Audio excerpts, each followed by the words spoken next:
Friends, स्वागत है आपका मेरे YouTube चैनल पे। इस वाले वीडियो लेक्चर में हम लोग जो फेज 1 का रिवीजन प्रोग्राम चल रहा है, जिसकी आपको पहली DPP मिल चुकी है। सिलेबस था matrices and determinants, quadratic equations, sequence and series and binomial theorem. Okay, तो उसके फर्स्ट DPP का ये सोल्यूशन है। वीडियो स्टार्ट करने से पहले मेक श्योर कि आपने वो सारे क्वेश्चन अटेम्प्ट कर लिए हुए हैं। ओके, अगर एक भी क्वेश्चन आपने अटेम्प्ट नहीं किया है और उसका आप सोल्यूशन देख लोगे, वो it's not going to help you at any way. तो ये डिस्क्लेमर है, वीडियो आप देखना बंद करें अगर आपने अटेम्प्ट नहीं किया है, और अगर आपने सारे क्वेश्चन अटेम्प्ट कर लिए हैं तो फिर आप अपने मेथड को क्रॉस चेक करने के लिए और आंसर वेरीफाई वगैरह करने के लिए इसको देखना कंटिन्यू करें। ठीक है, आ जाओ भाई। फिर पहला क्वेश्चन है, इसमें एक इक्वेशन दे रखी है, हमें इसका ग्राफ बनाना है। तो आ जाओ, अभी इक्वेशन में अपने को दिख रहा है एक मॉड का साइन, तो इसको मॉड साइन से फ्री कर लेते हैं, दोबारा डिफाइन कर लेते हैं। अगर मैं बोलूँ कि x का वैल्यू 0 या 0 से ग्रेटर है तो उसके इसमें mod x will be simply x। Okay, और x का वैल्यू अगर छोटा है 0 से तो mod x will be -x। सही है। अब ये दोनों ही क्वाड्रेटिक हैं, x इंटू एक्स -2 का 0 हो जाएगा, मतलब इसके रूट्स होंगे 0 और 2। तो अगर मैं इसको ड्रॉ करूँ तो एक तो 0 पे कट करना चाहिए और एक 2 पे कट करना चाहिए। x इंटू एक्स -2 y बराबर x इंटू एक्स -2, ये अपवर्ड पैराबोला होगा। ओके, ये ऐसा कुछ बनेगा इस तरीके से, बट इसको हमने बनाना है सिर्फ किसके लिए, ग्रेटर देन इक्वल टू 0 के लिए। ठीक, दूसरा गिवन है y बराबर -x इंटू एक्स -2, तो ये भी अपवर्ड पैराबोला है, इसके रूट्स भी 0 और 2 हैं, लेकिन सॉरी ये कैसा है, ये डाउनवर्ड पैराबोला है। ठीक, तो ये नीचे की तरफ बनेगा और पास होगा अभी भी कहाँ से, 0 से और 2 से। तो 0 और 2 से पास होते हुए ऐसे कुछ बनेगा ये, बट ये तो ड्रॉ करना था हमें सिर्फ किसके लिए, नेगेटिव x के लिए। तो नेगेटिव x के लिए ये ड्रॉ कर दिया, देखो। पॉजिटिव x के लिए मैंने डॉटेड ले लिया। तो अब तुम अगर ऑप्शन देखो तो सी ऑप्शन जो है वो करेक्ट ऑप्शन है। ओके, सेकंड क्वेश्चन पे आ जाते हैं। सेकंड क्वेश्चन में बोल रहे हैं कि ax² plus bx plus c equal to 0, इसके रूट्स हैं अल्फ़ा और बीटा। ठीक, चलो इसको मैं fx बोल देता हूँ एक बार। क्या क्या गिवन है, एक तो बात गिवन है a प्लस बी प्लस सी, अगर तुम ध्यान से देखो तो ये f1 है। ठीक, तो इसका वैल्यू इन्होंने पॉजिटिव बोल रखा है। दूसरी बात, a माइनस बी प्लस सी, अगर हम ध्यान से देखें तो ये f-1 है, इसका वैल्यू भी इन्होंने पॉजिटिव बोल रखा है। और c जो कि किसके बराबर होगा, f0 के बराबर, इसको हमने देखना ax² plus bx plus c को मैंने क्या माना, fx मान लिया। तो ये जो c का वैल्यू है ये नेगेटिव दे रखा है। ठीक है, अच्छा अब आ जाओ ग्राफ की बात करते हैं। c पर वैल्यू नेगेटिव है, मैं fx equal to ax² plus bx plus c इसका ग्राफ बनाने की कोशिश कर रहा हूँ। ओके, तो c पर वैल्यू नेगेटिव है, इसका मतलब ग्राफ जो है वो इस वाले पॉइंट से पास करेगा नेगेटिव से। 0 पर नेगेटिव वैल्यू आ रहा है, -1 पे वैल्यू कुछ पॉजिटिव होगा, +1 पे भी कुछ पॉजिटिव वैल्यू होगा। ठीक है, हमें पता नहीं है एग्जैक्ट, बट पॉजिटिव होगा, इतना पता है। अब अगर ये तीन पॉइंट से ग्राफ पास करना है, कौन सा, ये वाला पॉइंट, ये वाला पॉइंट और ये वाला पॉइंट, इन तीनों पॉइंट से अगर ग्राफ पास करना है तो ग्राफ का कुछ स्ट्रक्चर ऐसा होगा, इसके अलावा और कोई पॉसिबिलिटी नहीं, अपवर्ड ग्राफ ही बनेगा। ओके, अब अगर तुम देखो ग्राफ ने एक्स एक्सिस को कहाँ पे कट किया, तो एक्स एक्सिस को उधर ही कट करता है जहाँ उसका रूट होता है। रूट क्या कहते हैं, अल्फ़ा और बीटा। तो ये जो दो पॉइंट है इसमें किसी को मैंने अल्फ़ा बोल दिया और किसी को बीटा बोल दिया। ओके, अब हमसे क्या पूछा कि greatest integer alpha plus greatest integer beta का वैल्यू बता दो। तो अब देखते हैं यहाँ पे बीटा जो है वो 0 और 1 के बीच में लाई कर रहा है, तो ग्रेटेस्ट इंटीजर ऑफ बीटा का वैल्यू तो 0 हो गया, और अल्फ़ा जो है वो -1 और 0 के बीच में लाई कर रहा है, तो ग्रेटेस्ट इंटीजर ऑफ अल्फ़ा का वैल्यू कितना हो गया, -1। ये दोनों को ऐड अगर करेंगे तो answer will be -1। Third option correct है। थर्ड क्वेश्चन पे आ जाते हैं। थर्ड क्वेश्चन में भी एक क्वाड्रेटिक इक्वेशन गिवन है, बोल रहे हैं कि इसका इमेजिनरी रूट है, ए बी और सी ये सब डिस्टिंक्ट रियल नंबर्स हैं। डिस्टिंक्ट रियल नंबर मतलब a not equal to b not equal to c and all belongs to real number. तो ऐसे में इनमें से कौन सा ऑप्शन करेक्ट है? आ जाओ भाई। अगर इसके इमेजिनरी रूट्स हैं तो इसके डिस्क्रिमिनेंट का वैल्यू नेगेटिव होगा, और डिस्क्रिमिनेंट का वैल्यू लिख लेते हैं बी स्क्वायर माइनस 4a, और c की जगह पे ये बड़ा सा एक्सप्रेशन लिखा है a square plus B square plus C square minus A B minus B C minus C a, ये दे रखा है नेगेटिव। ठीक, सिंप्लीफाई कर लेते हैं। बी स्क्वायर माइनस ये 4 से एक 2 निकाल के मैं इधर अंदर मल्टीप्लाई कर लेता हूँ, 2a square plus 2b square plus 2c square minus 2ab minus 2bc minus 2ca। ठीक, ऐसा क्यों किया अभी समझ आएगा, क्योंकि ऑप्शन के थ्रू जाना है अपने को। क्या ऑप्शन दे रखा है वैसे कुछ ऑप्शन क्रिएट करना है, a माइनस बी का होल स्क्वायर, बी माइनस सी का होल स्क्वायर, सी माइनस ए का होल स्क्वायर, तो ये चीज़ यहाँ बन गई देखो। तो ultimately B square minus 2a, तो यहाँ अंदर बन गया a माइनस बी का whole square plus B minus सी का होल स्क्वायर प्लस सी माइनस ए का होल स्क्वायर, और ये है लेस देन 0। ठीक, अब यहाँ से a माइनस बी का स्क्वायर प्लस बी माइनस सी का स्क्वायर प्लस सी माइनस ए का स्क्वायर क्या लिख सकते हैं हम लोग, greater than B square upon 2a लिख सकते हैं। देखो अब तुम बोलोगे सर ये 2a से आपने डिवाइड क्यों कर दिया, आपको कैसे पता कि 2a जो है वो पॉजिटिव ही है, क्योंकि इन इक्वेशन का साइन आपने चेंज नहीं किया। तो ये समझ सकते हो, अगर मैं तुमसे पूछूं ये पूरे एक्सप्रेशन का वैल्यू अगर मैं एफ एक्स रख लूँ, ठीक है, और फिर मैं बोलूँ कि f0 का वैल्यू बताओ कितना होगा, तो f0 का वैल्यू आएगा a square plus B square plus C square, ठीक है, minus A B minus B C minus C A B C अगर डिस्टिंक्ट रियल नंबर्स हैं तो ये जो पूरी वैल्यू है ये इसको हम लोग ऐसे लिख सकते हैं 1/2 टाइम्स a माइनस बी का whole square plus B minus सी का होल स्क्वायर प्लस सी माइनस ए का होल स्क्वायर ऐसे। तो ये जो है ये ग्रेटर देन 0 है, 0 पर फंक्शन का वैल्यू जो है वो बड़ा है, और कोई रूट इमेजिनरी रूट है, इसका मतलब एक्स एक्सिस को कट नहीं करेगा, तो graph will be something like this, y बराबर एफ एक्स का ग्राफ ऐसा कुछ बनेगा, क्योंकि 0 पे पॉजिटिव आना है और कट भी नहीं करना है एक्स एक्सिस को कहीं पे। तो ऐसे में अगर पॉजिटिव हो गया तो फिर ये तुम्हें समझ आ गया कि एक्स स्क्वायर का जो कोफिशिएंट है a, उसका वैल्यू जो है वो ग्रेटर देन 0 है।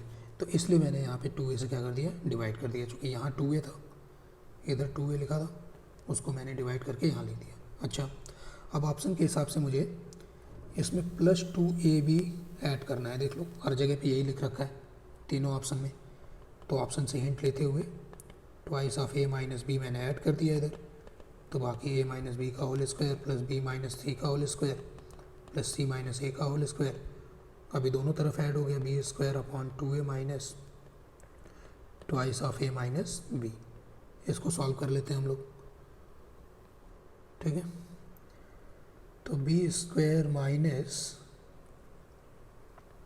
4a square and plus 4ab divided by 2a, ऊपर लिखा है b माइनस 2a का होल स्क्वायर अपॉन 2a। अब तुम ध्यान से देखो तो ये वाली चीज़ एक पॉजिटिव नंबर लिखा है, तो ये जो पूरा एक्सप्रेशन था यहाँ पे ये वाला, ये किसी पॉजिटिव नंबर से बड़ा है, तो अभी इसलिए वो 0 से भी बड़ा होगा, है ना। तो इसलिए हमारा आंसर हो गया first part, a part greater than 0। Fourth question है रेंज बताना हमें, x रियल नंबर को बिलोंग कर रहा है, तो इस पूरे एक्सप्रेशन का हमको रेंज चाहिए, ठीक। तो आज मान लेते हैं y बराबर 6x² और इसको फैक्टर कर लेते हैं, एक बार देखते हैं फैक्टर हो पाता है या नहीं। तो इसका तो -3x - 2x + 1 हो गया, डिवाइडेड बाई नीचे 8x² - 2x - 4x + 1। ठीक, 3x कॉमन निकालें तो 2x - 1 और माइनस कॉमन निकालें तो 2x - 1। नीचे भी यहाँ से 2x कॉमन लिया, 4x - 1, फिर से माइनस कॉमन 4x - 1। तो 2x - 1 into 3x - 1 upon 2x - 1 into 4x - 1। तो अल्टीमेटली y का वैल्यू मैं लिख सकता हूँ 3x - 1 अपॉन 4x - 1, अगर x का वैल्यू क्या नहीं है 1/2। तो ये एक्सप्रेशन कहीं ना कहीं गिवन है। देखो सिंप्लीफाई हो गया, वैसे तो क्वाड्रेटिक अपॉन क्वाड्रेटिक हम लोग ऐसा y मान के सीधा ये क्रॉस मल्टीप्लाई करके इसको x में क्वाड्रेटिक मानते हुए उसको वैसे भी सॉल्व कर सकते हैं, बट अगर कोई कॉमन फैक्टर है जो कैंसिल हो गया तो फिर काफ़ी काम आसान हो गया अपना। ओके, तो अब इसके बाद क्या करें, y = some linear function upon linear function लिखा हुआ है। एप्लीकेशन ऑफ डेरिवेटिव अगर आपको याद है, लीनियर अपॉन लीनियर इस तरीके का फंक्शन जो है वो हमेशा मोनोटोनिक होता है, या तो हमेशा इंक्रीजिंग होगा या हमेशा डिक्रीजिंग होगा। ओके, तो अगर मैं इसका ग्राफ बनाने की कोशिश करूँ, क्योंकि अगर मैंने ग्राफ बना लिया तो फिर रेंज देखना मेरे लिए काफ़ी ईजी हो जाएगा। ठीक, तो इसका ग्राफ बनाने का तरीका मैंने डायरेक्ट समझाया था एक बार। क्या तरीका है, तो पहले देखो ये नीचे कहाँ पे 0 हो रहा है, 4x - 1 0 होगा कहाँ पे, x = 1/4 पे। तो x = 1/4 पे ग्राफ में जो है वो ब्रेक आ जाएगा, क्योंकि ये x = 1/4 पे डिफाइन नहीं है। दूसरा चीज़, x का जो कोफिशेंट है वो देख लो, वो 3/4 लिखा है ऊपर, और नीचे डिवाइड कर दो 3/4। तो y = 3/4 वाली लाइन बना लेनी है, क्योंकि y का वैल्यू 3/4 नहीं हो सकता कभी। ओके, अब ये शॉर्टकट मेथड है ग्राफ बनाने का। अब अगर एक बार वैल्यू चेक करने की, चलो देखें x = 0 पर क्या वैल्यू आ रहा है, तो 0 पे वैल्यू आता है 1 मान लेते हैं, यहाँ होगा कहीं।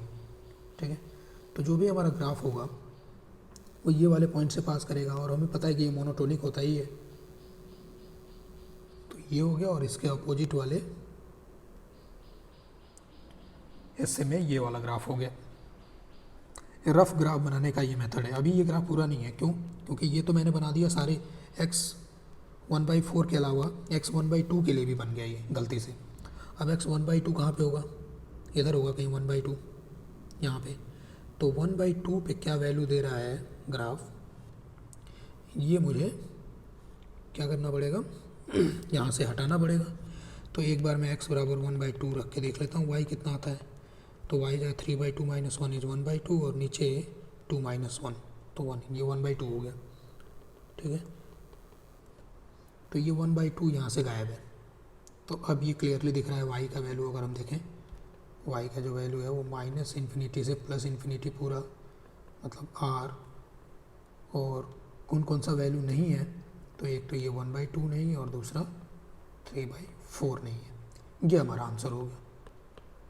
ऑप्शन की बात करें तो थर्ड ऑप्शन। फिफ्थ क्वेश्चन क्या है, बी जो है वो ए का adjoint, b is the adjoint of a. ठीक, फिफ्थ की बात कर लेते हैं, बी = एडजॉइंट ऑफ ए। सही है, एन ऑर्डर है, फिर हमसे बोला गया कि A B + k × i n, इसका डिटर्मिनेंट बता दो। ठीक है भैया, a × b की जगह पे मैंने रख दिया adjoint A + k i n, ये हो गया। ये एक फॉर्मूला होता है, a × एडजॉइंट ए होता है किसके बराबर, determinant of a × i n + k i n लिखा है यहाँ पे। ठीक, तो determinant of a + k i n common आ गया, ऐसा हो गया ये। फिर डिटर्मिनेंट की प्रॉपर्टी लगाई हमने, ये चीज़। ठीक है, अब एक सेकेंड, इसके बाद के के बारे में तो क्वेश्चन में कुछ दिया नहीं है, तो के को कांस्टेंट मान लिया है ना, वो कोई मैट्रिक्स नहीं है। और डिटर्मिनेंट ऑफ ए ये खुद ही कांस्टेंट होता है। तो ये एक कांस्टेंट चीज़ लिखी है यहाँ पे, एक कांस्टेंट इनटू ये एक मैट्रिक्स है। जब इसका डिटर्मिनेंट लेंगे तो इस मैट्रिक्स का जितना ऑर्डर है उतनी बार ये वाला कांस्टेंट कॉमन आएगा। तो डिटर्मिनेंट ऑफ ए प्लस के ये वाला जो कांस्टेंट है कितनी बार कॉमन आ जाएगा, n बार, और इनटू आई एन का डिटर्मिनेंट, और आई एन का डिटर्मिनेंट तो कितना होता है 1। तो ये जो है हमारा आंसर हो गया। कौन सा आंसर? ऑप्शन की बात करें तो थर्ड ऑप्शन।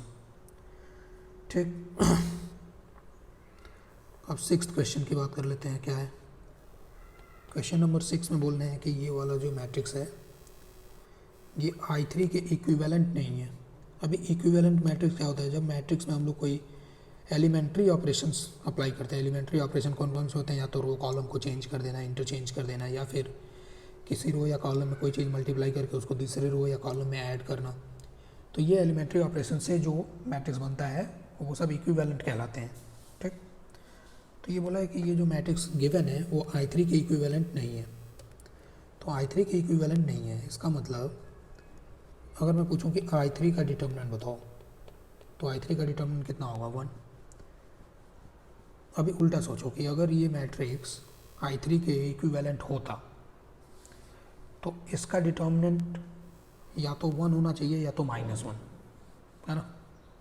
1 या -1 होना चाहिए, क्योंकि इक्विवेलेंट में वही दो ही ऑपरेशन होते हैं। या तो रो कॉलम को इंटरचेंज करो तो एक बार इंटरचेंज से माइनस, डिटर्मिनेंट में माइनस का मल्टीप्लाई हो जाएगा, या रो या कॉलम में कुछ ऐड करो और कुछ मल्टीप्लाई करके दूसरे रो या कॉलम में ऐड करो तो वहाँ से डिटर्मिनेंट का वैल्यू चेंज नहीं होगा। तो अगर बोल रहे हैं कि I3 के इक्विवेलेंट नहीं है, इसका मतलब कि determinant of this given matrix not equal to 1 and -1, 1 और -1 के बराबर नहीं होना चाहिए। तो ये तुम खुद कर सकते हो, ये बहुत ईजी है। इसको एक्सपेंड कर लिया और 1 और -1 रख के देख लिया, उधर से जो भी वैल्यू आता है वो हटा दिया, है ना। नॉट इक्वल टू 1 और नॉट इक्वल टू -1 रख के सॉल्व कर लिया। देख लेना ऑप्शन इसका क्या है, do it your self. Next question क्या बोलता है? 7th क्वेश्चन, ये बहुत ईजी क्वेश्चन है। ए स्क्वायर मैट्रिक्स है थर्ड ऑर्डर का, उसका डिटर्मिनेंट 2 गिवन है। एडजॉइंट ऑफ ए इनवर्स पूछ रहे हैं। ए इनवर्स भी तो एक मैट्रिक्स ही होगा, तो एडजॉइंट ऑफ ए इनवर्स का डिटर्मिनेंट, एक फॉर्मूला ये होता है कि एडजॉइंट ऑफ किसी मैट्रिक्स ए का डिटर्मिनेंट उस मैट्रिक्स का डिटर्मिनेंट पावर n-1। ठीक है, जहाँ पर n होता है क्या, उसका ऑर्डर। यहाँ ऑर्डर कितना है? 3 है। तो ये फॉर्मूला अगर मैं यहाँ लगाऊँ तो मैं लिखूँगा डिटर्मिनेंट ऑफ ए इनवर्स का पावर 3 - 1 दैट इज़ 2। अच्छा, ए इनवर्स का डिटर्मिनेंट कितना होता है? 1 upon determinant A. I hope ये याद होगा तुम्हें। तो ये फॉर्मूला अगर इधर अप्लाई करें तो 1 अपॉन डिटर्मिनेंट ए का पावर कितना हो गया? 2। बस, तो आंसर इधर से आ गया 1/4। नेक्स्ट क्वेश्चन है साइमल्टेनियस लीनियर इक्वेशन है। 3 वेरिएबल के 3 इक्वेशन दे रखे हैं, बोलते हैं इसका कोई सोल्यूशन है। तो ऐसे में चारों ऑप्शन में से कौन सा सही होगा? सोल्यूशन होने का मतलब कि सिस्टम जो है वो कंसिस्टेंट है। सही है, तो कंसिस्टेंट है इसका मतलब कि या तो डेल्टा का वैल्यू क्या होना चाहिए, मतलब या तो यूनिक सोल्यूशन आना चाहिए या इन्फिनाइट सोल्यूशन आना चाहिए। तो उसके लिए फिर मुझे वो डेल्टा का वैल्यू चेक करना पड़ेगा। तो डेल्टा लिखो 1 2 -3 3 - 1 2 1 - 5 8। सॉल्व किया इसको तो -8 + 10 ये हो गया 2, और -2 के साथ 24 - 2 ये हो गया 22, और -3 के साथ -15 + 1 -14। ठीक, 42 तो 44 -44, डेल्टा का वैल्यू जो है वो 0 है। तो यूनिक सोल्यूशन का केस तो है नहीं, तो फिर तो कैसा केस बनना चाहिए सोल्यूशन होने के लिए? Infinite solution. अच्छा, तो इन्फिनाइट सोल्यूशन के लिए एक चीज़ और देख लो कि ये पैरेलल प्लेन वाला केस तो है नहीं है। अगर डेल्टा का वैल्यू 0 हो गया तो फिर डेल्टा 1, डेल्टा 2 और डेल्टा 3 ये तीनों चेक करते हैं। अगर ये तीनों भी 0 आ गए और साथ में पैरेलल प्लेन वाला केस है तो फिर नो सोल्यूशन हो जाएगा। और अगर पैरेलल प्लेन का केस नहीं है और डेल्टा 1 2 3 तीनों का वैल्यू 0 है तो इन्फिनाइट सोल्यूशन का केस हो जाएगा। तो पैरेलल प्लेन का केस तो है नहीं है, देख लो यहाँ पे, ठीक। तो इसका मतलब अब डेल्टा 1 डेल्टा 2 डेल्टा 3 ये तीनों का वैल्यू जो है वो 0 होना चाहिए। बस डेल्टा 1 सॉल्व किया, डेल्टा 1 आई होप तुम्हें याद होगा। पहले कॉलम को ये जो कांस्टेंट ए बी सी रहता है ये वाला, इससे रिप्लेस कर देते हैं। बाकी दूसरा और तीसरा कॉलम एज इट इज़ रहता है डेल्टा वाला, इसको सॉल्व किया तो ए के साथ में मिला मुझे 2, मान लो मैंने यहाँ से एक्सपेंड किया इसको, माइनस बी के साथ में मिला मुझे 16 माइनस 15 1, और सी के साथ में मिल गया 4 माइनस 3 1, ठीक। कितना 2a माइनस बी प्लस सी, कितना होना चाहिए ये 0, ठीक। तो बस यहाँ से ही टिक कर सकते हो ऑप्शन, या तुम चाहो तो डेल्टा 2 भी कैलकुलेट करके 0 रख के देख लो इससे क्या आता है, और डेल्टा 3 भी 0 रख के देख लो इससे क्या आता है। दोनों से ये सेम ही चीज़ आएगा, ठीक है। नेक्स्ट क्वेश्चन, डिटर्मिनेंट है। ऑप्शन में बोल रहे हैं कि y बराबर, ये भी जो भी डिटर्मिनेंट का वैल्यू है वो किस चीज़ को रिप्रेजेंट कर रहा है। तो चारों ऑप्शन देख के मुझे ये पता चल रहा है कि कहीं ना कहीं डिटर्मिनेंट सॉल्व करना पड़ेगा मुझे। सॉल्व कर लेते हैं पहले। तो डिटर्मिनेंट को सॉल्व करने के लिए पहले कुछ ऑपरेशन, कुछ प्रॉपर्टी अप्लाई कर लेते हैं। जैसे R2 becomes R2 minus 2R1 कर लिया, और R3 become R3 minus 4R1 कर लिया। कुछ सिंपल हो जाएगा यहाँ से। डेल्टा बराबर x square plus 4x plus 5, R1 में तो कोई बदलाव नहीं हो रहा है, ठीक। R2 में से 2R1 सब्ट्रैक्ट करें, 2x square cancel, 6 minus 8x minus 2x, 10 minus 10 0, और यहाँ पे 3 माइनस 4 इज माइनस 1, और यहाँ 0।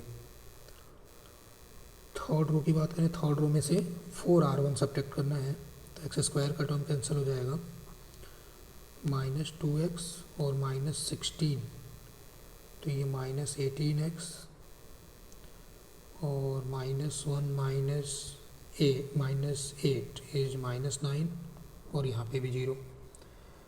बस फिर इधर से सॉल्व कर लिया इसको, तो 5 टाइम्स ये ब्लॉक हुआ, तो 18x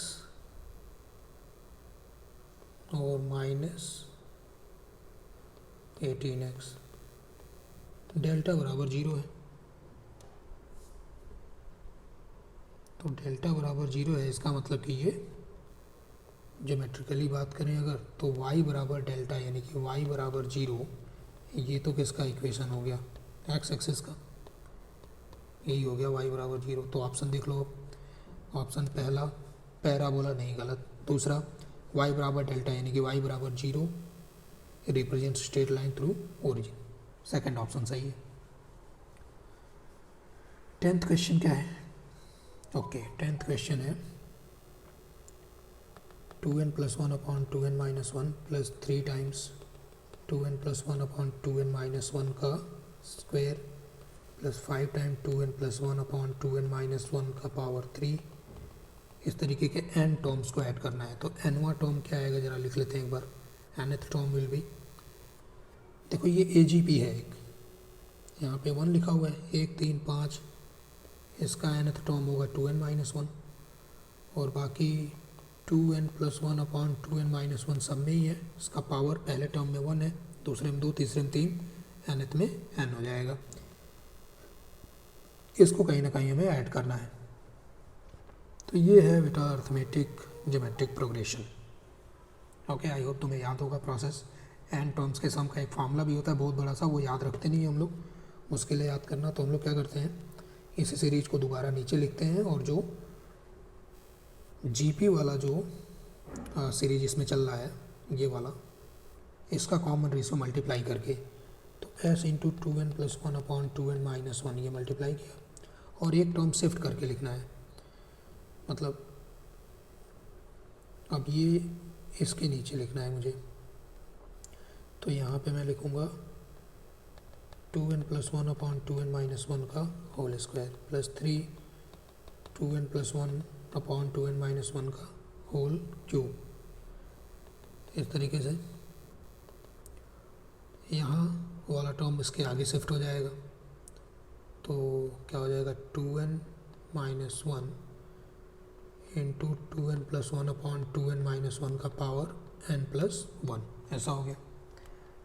अब क्या है, सब्ट्रैक्ट कर लो।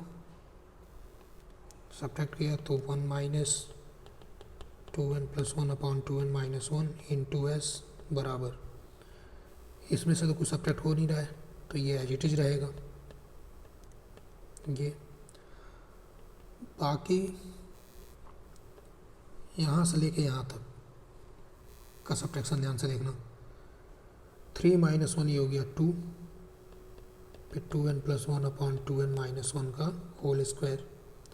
यहाँ ये सब्ट्रैक्ट करें तो यहाँ भी 2 आएगा, 2 ऑलरेडी मैंने कॉमन लिख लिया है, तो 2n+1 अपॉन 2n-1 का होल क्यूब हो गया। इस तरीके से इधर वाले का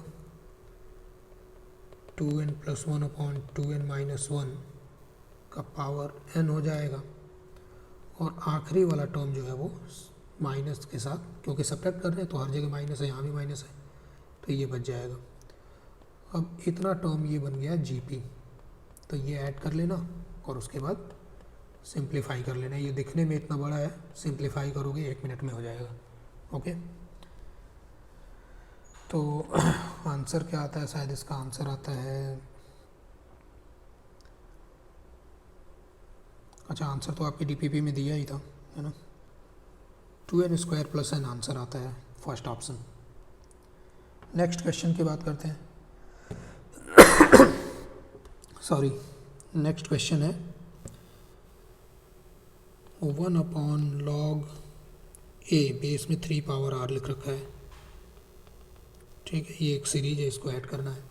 डिनोमिनेटर में वेरिएबल है तो ये मुश्किल है हमारे लिए ऐड करना, बट ये लॉग की प्रॉपर्टी है कि 1/log ये जो लिख रखा है इसको हम लोग log 3 पावर r और a इस तरीके से भी लिख सकते हैं। सही है। एक और लॉग की प्रॉपर्टी अगर अप्लाई करें इसमें, sigma r from 1 to n, तो ये जो r दिख रहा है ये इधर आ जाएगा, और log 3 बेस a, ये तो कांस्टेंट है, सिग्मा साइन के बाहर चला गया, log 3 base a into summation r from 1 to n r, तो ये है पहले नेचुरल नंबर का सम, ये तो सबको पता है nn+1/2 होता है, इंटू log 3 बेस a। ये हमारा आंसर हो गया। ऑप्शन मैच कर लेना, देख लेना खुद। नेक्स्ट क्या है, अगला क्वेश्चन है A1 A2 A3 up to AN, ये एक अर्थमेटिक प्रोग्रेशन है। ठीक, और अर्थमेटिक प्रोग्रेशन का जो कॉमन डिफरेंस दे रखा है दैट इज D। फिर हमसे पूछा गया आप इसका वैल्यू बताओ साइन D के साथ। अच्छा, ये जितने भी कॉसेक वाले टर्म्स हैं इसको मैं साइन में ही लिखते चलता हूँ। जैसे ये कॉसेक A1 कॉसेक A2 लिख रखा है, तो मैं इसको लिखता हूँ साइन A1 नीचे साइन A2। नेक्स्ट क्या है, कॉसेक A2 मतलब अपॉन में साइन A2 साइन A3। इस तरीके से आखिरी में क्या मिलेगा, sign AN-1 into sine AN। ठीक, अच्छा अब क्या करें, तो अब ये जो साइन D दे रखा है इसको सब में मल्टीप्लाई कर लो, हर एक टर्म में मल्टीप्लाई करके। तो जैसे अगर मैं मल्टीप्लाई करूँ, यहाँ पे लिखूँगा साइन D पहले टर्म में, जिसके नीचे sign A1 into sine A2 लिख रखा है। अब D ना लिख के मैं यहाँ पे A2 - A1 लिख दूँगा, क्योंकि D बराबर A2 - A1 तो होगा ही, A2 - A1 बराबर कॉमन डिफरेंस। क्या फ़ायदा होगा, काफ़ी कुछ टर्म कैंसिल हो जाएगा, ये फ़ायदा होगा। अगले वाले में मैंने लिख लिया साइन D ना लिख के मैंने लिख लिया A3 - A2, और डिवीजन में sign A2 into sine A3 है। अगर समझ आ रहा है ये सारा चीज़ तो लास्ट में भी समझ आ जाएगा।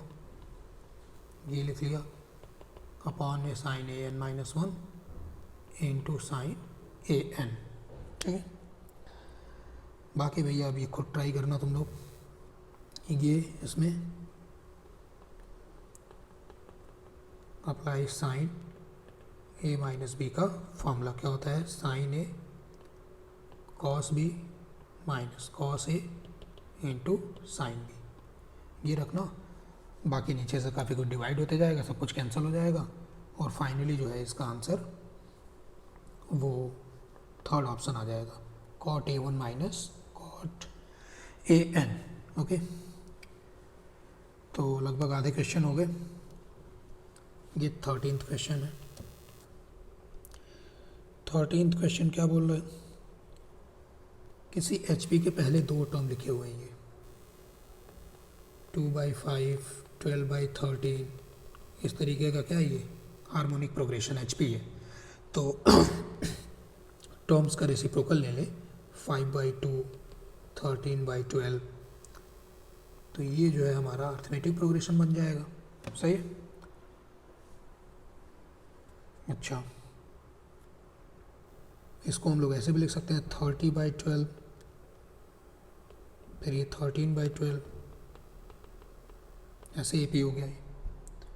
तो इसका पहला टर्म पता है 30/12, कॉमन डिफरेंस भी पता है -17/12। अगर मैं इसका nth टर्म लिखूं जनरल टर्म तो आ जाएगा 13/12 प्लस n-1 इंटू -17/12। ठीक है, थोड़ा सिंप्लीफाई करें, नीचे 12 कॉमन, 30 और 17 हो गया 47 माइनस 17n। ठीक है, तो ये इस AP का जनरल टर्म है। तो जनरल टर्म ऑफ HP क्या हो जाएगा, इसका रेसिप्रोकल 12/47 माइनस 17n।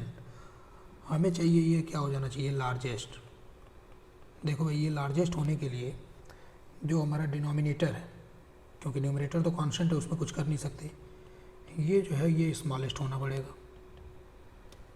ठीक है, तो स्मॉलेस्ट होने के लिए n का वैल्यू देखो 1 रखें तो 30 आएगा, n का वैल्यू 2 रखें तो कुछ मिलेगा, 3 रखें तो 47 माइनस 51, वो नेगेटिव चला जाएगा। तो टर्म अगर नेगेटिव हो गया तो फिर वो लार्जेस्ट बचेगा नहीं।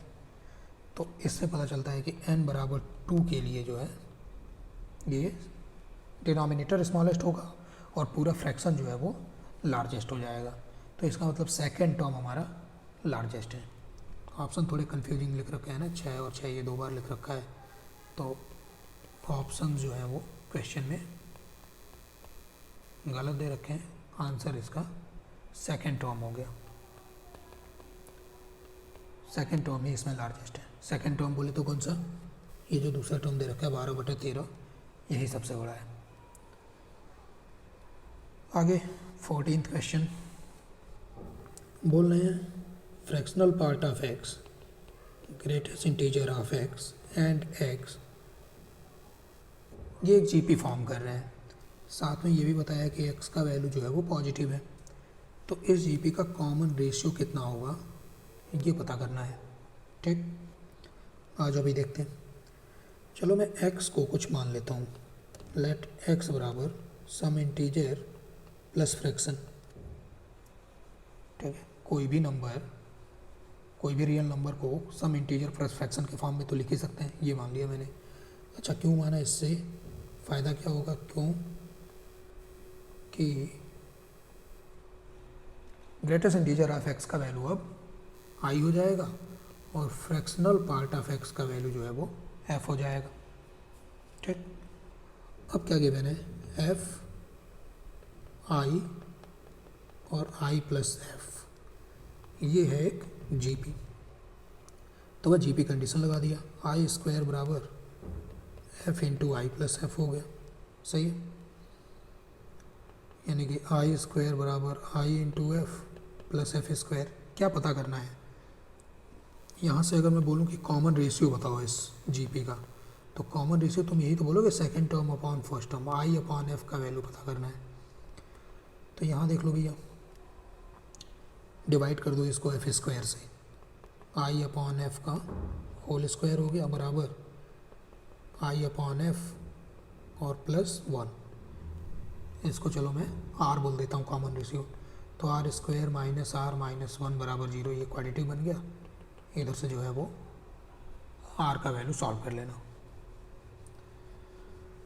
15th क्वेश्चन क्या है? अच्छा पीछे ये कौन सा 14 था, 15 पे आ जाते हैं।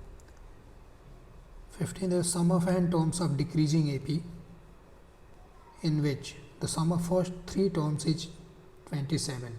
ओके, सबसे पहले डिक्रीजिंग AP की बात हो रही है, तो अगर मैं कॉमन रेशियो D मानूँ तो D का वैल्यू नेगेटिव है तभी डिक्रीजिंग AP होगा। अच्छा फिर अब पहली चीज़ क्या दे रखी है, पहला टर्म फिर दूसरा टर्म और तीसरा टर्म, इनका सम जो है वो 27 है, तो ये 3a + 3d बराबर 27, तो a + d बराबर 9। पहले कंडीशन ये हो गया। दूसरा क्या दे रखा है, sum of their squares. Okay, a square a + d का होल स्क्वायर a + 2d का होल स्क्वायर बराबर 275, तो ये हो गया 3a स्क्वायर d स्क्वायर और यहाँ से 4 5d स्क्वायर, ad का टर्म मिलेगा 2 यहाँ से और 4 यहाँ से 6, ad बराबर 275। दूसरा इक्वेशन ए और डी में 2 इक्वेशन बन गया, 2 ही अननोन है, इसको सॉल्व कर लेना। ठीक है, अब मैं तुम्हारे ऊपर छोड़ता हूँ सॉल्विंग 1 एंड 2। ए कितना है, डी कितना है, ये बता देना। किसी भी एपी में ए और डी पता लग गया तो उसके बारे में सब कुछ बताया जा सकता है।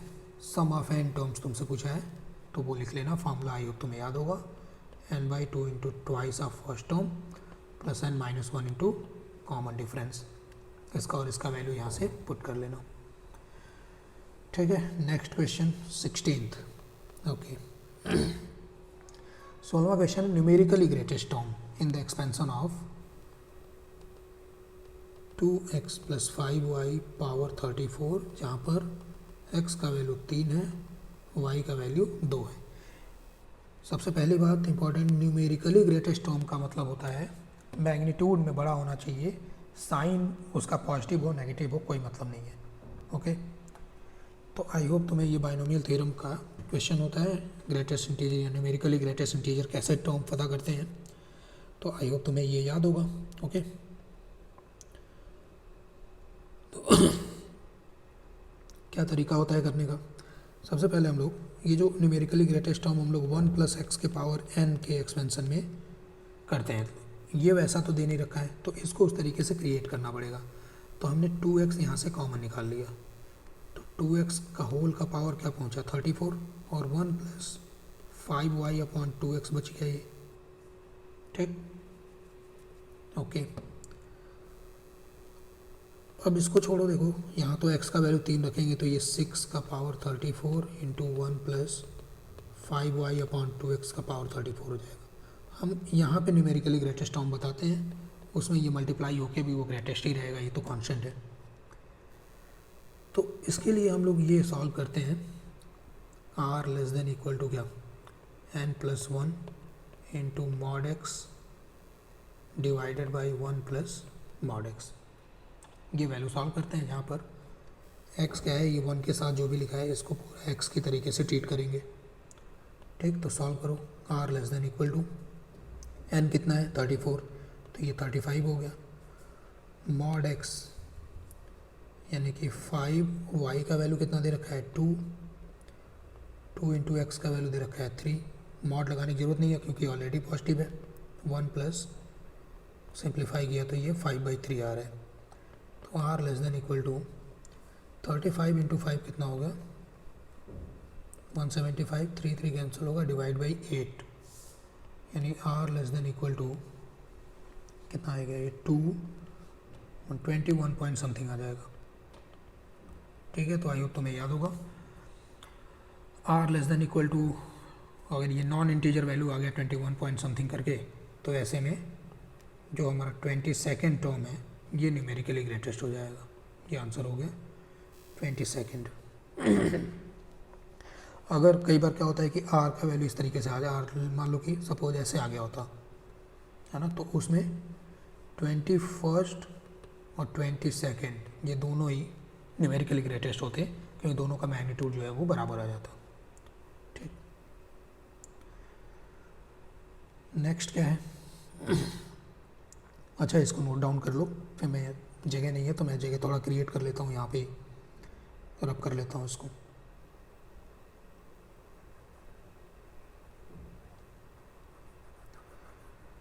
अगला क्वेश्चन है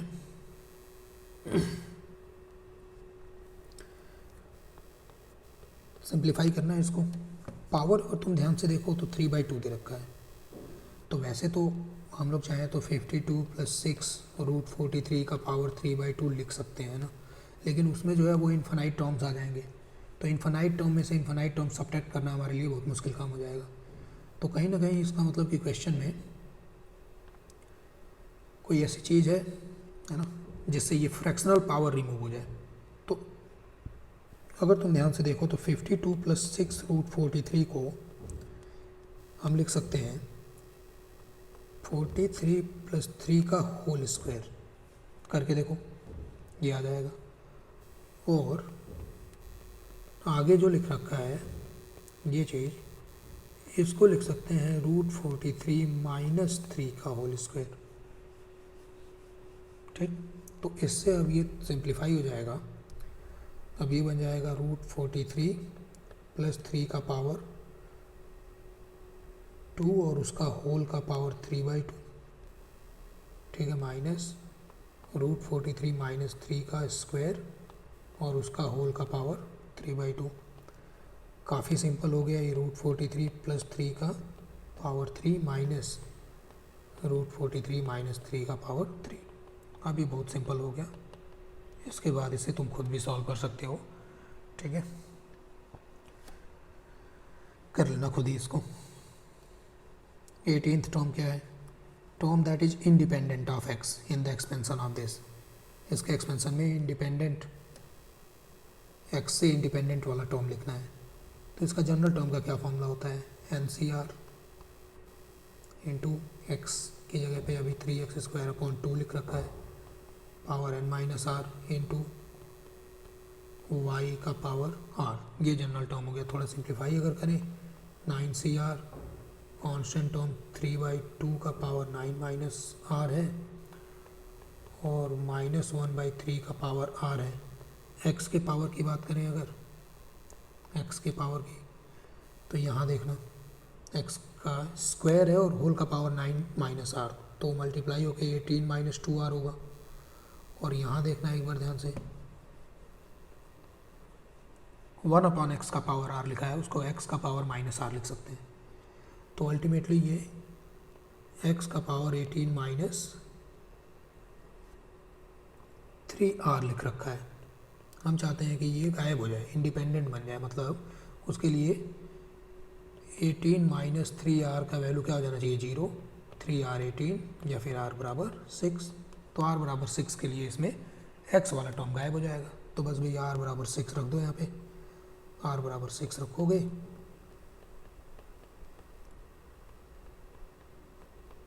तो लो रख दिया, ये हमारा आंसर हो गया। नेक्स्ट क्या है? 19th question, some of coefficient बताना है इसमें। सम ऑफ कोफिशिएंट का तो क्या मेथड है? बहुत ही सिंपल। जितने भी वेरिएबल हैं उन सब का वैल्यू 1 पुट कर लिया, है ना। तो 1 पुट करते ही 1 - 2 + 1 + 1 और होल का पावर कितना? n। -2 2 कैंसिल, 1 का पावर n बराबर 1 हो गया। ठीक है, तो 19th हो गया। 20th की बात करें, ओके, यहाँ पे कुछ भी c वाला बाइनोमियल कोफिशिएंट कुछ लिखा नहीं है, तो 1 की जगह पे we can write 20c1 20c2। इसको देखते हुए 20c0 लिख लिया मैंने। बाकी x + 4 का पावर 20, आगे -20c1 x + 4 का पावर 19 इंटू 3 का पावर 1 प्लस 20c2 x + 4 का पावर 18, 3 का पावर 2। ठीक है, तो ये तो लिखा हुआ है x + 4 - 3 का पावर 20। इसी का एक्सपेंशन लिखा है ये, यानी कि x + 1 का पावर 20 या फिर 1 + एक्स का पावर 20। इसका जनरल टर्म आता है NCR एक्स का पावर R। हमसे पूछा एक्स के पावर 18 का कोफिशिएंट बताओ, तो उसके लिए R बराबर क्या पुट करना पड़ेगा 18। तो कोफिशिएंट यही तो दिख रहा है 20C 18। सॉल्व कर लो 20 इंटू 19, 18 फैक्टोरियल कट जाएगा और नीचे 2 फैक्टोरियल बचेगा, तो ये 10 190 हो गया। ठीक है, फर्स्ट पार्ट। 21 क्या दे रखा है, दो क्वाड्रेटिक इक्वेशन है। ठीक है, P का वैल्यू जो है वो रैशनल है, तो इसका मतलब ये जो दूसरा क्वाड्रेटिक इक्वेशन लिख रखा है सबके रैशनल कोफिशिएंट्स हैं।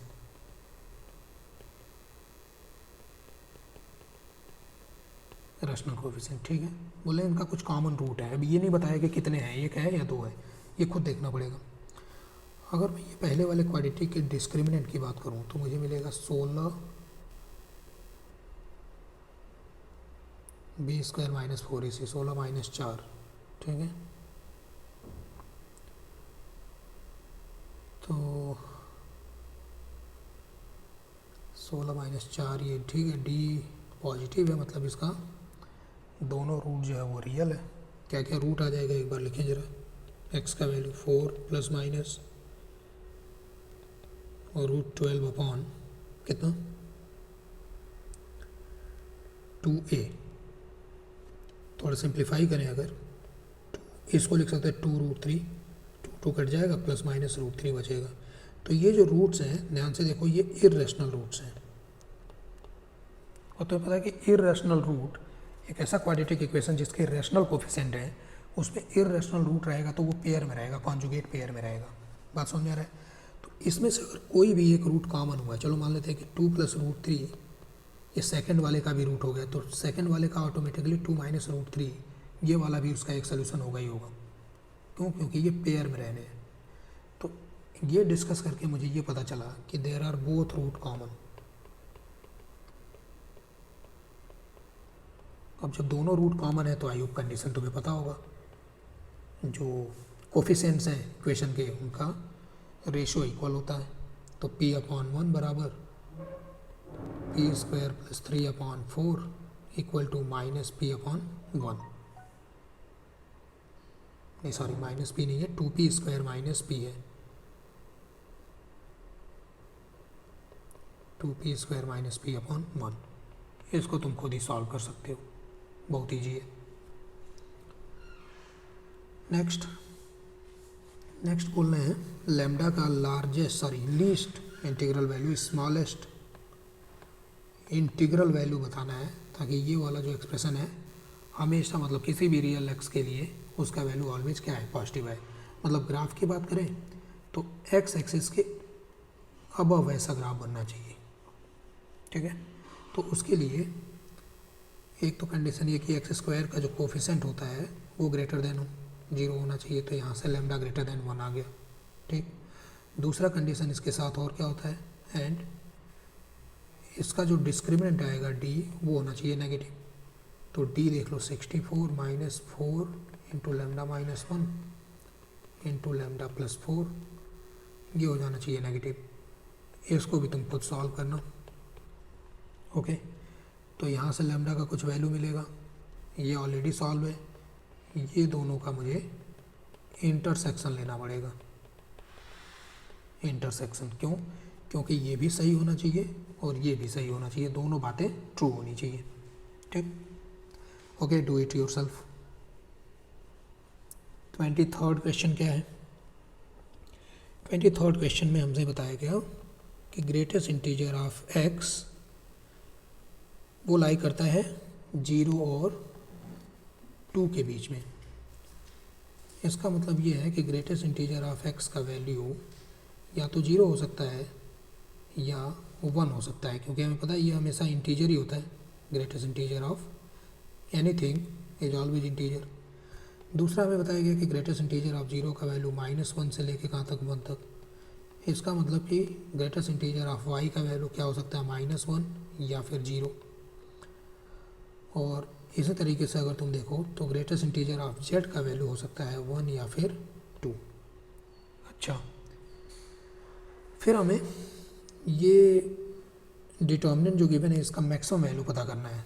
तो मैक्सिमम छोड़ो, पहले हम लोग इसको सॉल्व करते हैं, सिंप्लीफाई करते हैं। सिंप्लीफाई करने के लिए मैं कुछ यहाँ पे प्रॉपर्टी अप्लाई कर लेता हूँ, सीधा एक्सपेंड करने से बढ़िया रहेगा। R2 become R2 minus R1 and R3 becomes R3 minus R1। सही है। ऐसा करने से जो डेल्टा है हमारा बन जाएगा, पहले रो में तो कोई भी चेंज नहीं आएगा, इधर आएगा -1 1 0, सेकेंड में आ जाएगा -1 0 1। ये हो गया। बहुत ईजी यार, इसको सिंप्लीफाई कर सकते हैं। इसके साथ में 1 आया, फिर माइनस, मान लो फर्स्ट रो से मैं इसका एक्सपेंशन कर रहा हूँ, तो इसके साथ में -1 आएगा, तो ये +1 हो गया, और ग्रेटेस्ट इंटीजर ऑफ जेड के साथ आएगा फिर से 1। तो ये हो गया सोल्यूशन इसका, मतलब इसका एक्सपेंशन हो गया। अब मुझे चाहिए इसका मैक्सिमम वैल्यू।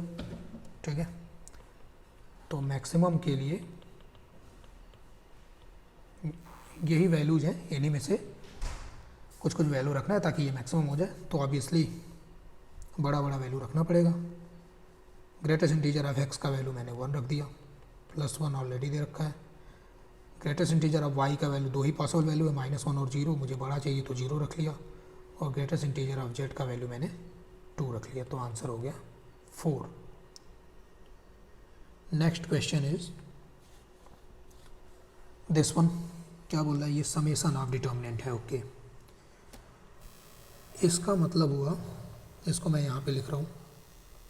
ठीक है, D1 + D2 + D3 कहाँ तक? Dn तक। समेसन ऑफ डिटर्मिनेंट अगर तुम्हें याद है, D1 कैसे मिलेगा? यहीं पे r बराबर 1 पुट करेंगे तो D1 मिलेगा। उसमें देखो ज़रा ध्यान से, क्या ये दूसरा और तीसरा रो कहीं से भी चेंज होगा? नहीं, क्योंकि उसमें तो r है ही नहीं। तो पहला ही रो चेंज होने वाला है, सिर्फ फर्स्ट रो। तो अगर तुम्हें डिटर्मिनेंट के एडिशन वाली प्रॉपर्टी याद है, तो अगर सिर्फ एक ही रो वेरिएबल है तो सिर्फ वही ऐड होते जाएगा। ओके, तो अब मैं D1 D2 D3 सब अलग अलग ना लिखे, सीधे मैं ऐड करता हूँ। अब यहाँ पे r बराबर 1 रखें इधर, तो 2 का पावर 0 मिलेगा। फिर r बराबर 2 रखें तो 2 का पावर 1। इस तरीके से कहाँ तक जाएगा? आखिरी में 2 का पावर n-1 तक। फिर ये वाले टर्म की बात करें तो 2 × 3 का पावर 0 + 3 का पावर 1, इस तरीके से जाएगा 3 का पावर n-1 तक। और लास्ट में 4 × 5 का पावर 0 5 का पावर 1, इस तरीके से आखिरी में 5 का पावर n-1 तक। सेकेंड रो XYZ ही रहेगा, थर्ड रो जो दे रखा है वही रहेगा। ठीक, बस ये जी है, अभी ये GP है, ये भी GP है, ये भी GP है। ऐड कर लो। तो ऐड किया, पहला टर्म 1 है, इंटू कॉमन रेशियो का power number of term -1 divided by common ratio -1। Second वाले में यहाँ पे 2 × पहला टर्म तो 1 ही है, फिर कॉमन रेशियो का power number of term -1 upon common ratio -1, और ऐसे ही यहाँ हो जाएगा ये चीज़। फिर लिखा है XYZ, 5 का पावर n-1, 3 का पावर n-1, 2 का पावर n-1। देखो भैया ध्यान से क्या हो रहा है, ये तो इसके साथ कैंसिल हो गया, ये इसके साथ। ठीक, उसके बाद अगर तुम देख पा रहे हो R1 एंड R3 जो है वो आइडेंटिकल है। आइडेंटिकल है तो फिर इसको सॉल्व करने की कोई ज़रूरत है क्या? नहीं, 0 आंसर हो गया। And the last question is this one. Okay, इसको सिंप्लीफाई करना है, कर लेते हैं। 1/81 का पावर n कॉमन दिख रहा है क्या? बिल्कुल। बाकी 1 - 2nc1 × 10 plus 2nc2 10² minus 2nc3 10³ आखिरी में 10 का पावर 2n। अब अगर तुम ध्यान से देख पा रहे हो तो ये किसी बाइनोमियल एक्सपेंसन का वैल्यू लिखा हुआ है, एक्सपेंसन लिखा हुआ है ये, ठीक है। क्या है ये 1 माइनस 10 के पावर 2n का एक्सपेंसन है, देखो ध्यान से। तो अब ये तुम्हें समझ आ रहा है, ये भी लिखा हुआ है, ये दोनों कैंसिल हो गया, दोनों सेम ही चीज़ तो है ये, क्योंकि पावर 2n है, इवन है, तो ये चाहे अंदर -9 हो या +9 हो, कोई फ़र्क नहीं पड़ता है ना। तो अल्टीमेटली 81 का पावर n कैंसिल आउट होके आंसर हो गया 1 के equal. Okay, that's all. Okay, thank you.